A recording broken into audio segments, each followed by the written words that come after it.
ఈ కరకరలాడే కారపూసని ఇలా చేసుకోండి. టేస్ట్ అయితే చాలా బాగుంటుంది. వీడియోలోకి వెళ్దాం పదండి. కేజీ బియ్యంలో ఒక పావు కప్పు మన మెజరింగ్ కప్పుతో హాఫ్ కప్పు ఉంటుంది కదా, హాఫ్ కప్పు తోటి ఒక హాఫ్ కప్పు పుట్నాల పప్పు, హాఫ్ కప్పు శనగపప్పు, హాఫ్ కప్పు మినపప్పు వేసి నేను మిల్లికడ పట్టించుకున్న. అట్లనే 2 స్పూన్ల ధనియాలు తీసుకొని ఇప్పుడు పిండిలో మనం 1 స్పూన్నర సాల్ట్, స్పూన్నర కారము, మనం కొన్ని ఎల్లిపాయలను జీలకర్ర దాన్ని దంచుకొని జ్యూస్ వేసుకోవాలి. అట్నే నేను బటర్ వేసుకున్న. బటర్ గిట్లా లేకపోతే మీ దగ్గర ఆయిల్ అయినా వేసుకోవచ్చు. వేసుకొని పిండి అంతా కలిపేసుకొని మనం కారపూస పోవులో వేసుకున్నాడండి. మీ ఇష్టం, ఎట్లా సన్నదాన్ని వేసుకోవచ్చు, దొడ్డదైనా వేసుకోవచ్చు.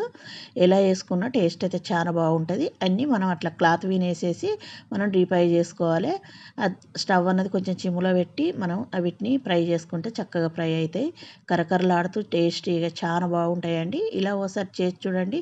నచ్చిందంటే లైక్ చేయండి, షేర్ చేయండి, సబ్స్క్రైబ్ చేయండి.